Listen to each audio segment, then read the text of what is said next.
I remember getting to the bridge and looking down, and it almost felt like there was something down there waiting for me, kind of beckoning me to just jump, but not in like a it's gonna be okay, just jump. It might sound weird, but almost like a menacing way. Like, you're gonna jump. I know you're gonna jump. You have to jump. My name is Stephen Worthey. Hear my story. So when I was 13, my mother and father, who were divorced at the time, they met together with me, and they explained to me that I was adopted, and that was the first time in my life that I finally felt the emotion or the sensation of being alone. That I'd never felt alone emotionally before that moment. And I felt isolated, felt like I didn't belong in my family or really anywhere. I was angry, I was upset. Eventually through high school, that kind of continued to blossom into depression, and that depression really grew and grew on me as I got older. Right out of high school, I went into the tattoo industry. So I had an apprenticeship, wanted to learn how to be a tattoo artist, and in that, I started to struggle with drugs. On top of that, I wasn't being paid for the apprenticeship, so I would work a third shift job at Walmart, night stocking. And around when I was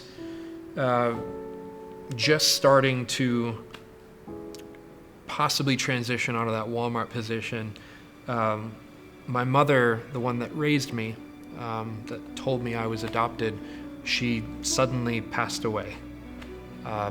There was no warning about it happening. There was no lead up to it. It was a call from my family. They said that mom's in an ambulance. She's at this hospital in Nina. Let's meet us there. I was high. I showed up to the hospital as quick as I could, and so I get to the hospital and I run up to the floor where she's supposed to be, and I run into her room, and she's not there. It's just my brothers and sisters. And my brother sees me and he turns around and he says, Steve, mom's gone.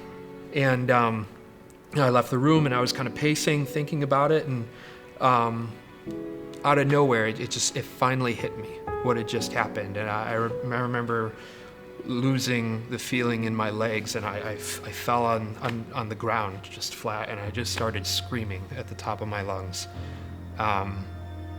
As I couldn't handle it. At a certain point, I just kind of snapped, and I started walking towards the Oneida Bridge in Appleton. It's this large bridge over the water.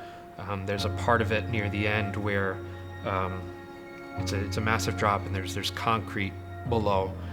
And I remember starting to walk towards it, kind of having the intention of I'm done. I can't do it anymore. I don't want to do it anymore. And I remember one of the scariest aspects of that whole night was at a certain point, it felt like my control of the situation sort of left. And as soon as I had made that leap, who I was just sort of gone. I was automatically just walking, absent. I wasn't even in my own head. It felt like watching myself do it through my own eyes. I don't know how to describe it, but I started to step onto the ledge, and when I stepped on the ledge, police officers showed up. They literally grabbed me off of the ledge, and they threw me in a police car and took me off to the hospital. And when I got out of the hospital, I intended to finish what I had started. I didn't get any kind of help or hope from my stay there. And around that time, my now wife, a girl in Wisconsin, she messaged me on Facebook, and I saw we were both using the Spotify music program, and it said that she had sent me 2 songs. So I messaged her over Facebook, and said, hey, I got your 2 songs, but they're not working. I just downloaded this app. I'm not really sure if I'm doing something wrong. And she said, that's really weird. I never sent you 2 songs. And I was disappointed, and I was like, well, that kind of sucks. I was looking forward to listening to whatever they were. And then she said, well, if you want, I could send you 2 songs. So it's like, great, yeah. And that was the beginning of our messaging each other back and forth. And this girl's really kind of bringing me back from the edge, sort of filling me up with hope that, there's this person, she cares about me. She brought me to church. It was a church called Christ the Rock in Menasha. And I remember raising my hand asking for Christ to save me or save my life, whatever that meant. I really didn't know what I was asking for, but I knew that I was in a place where I needed whatever they were offering.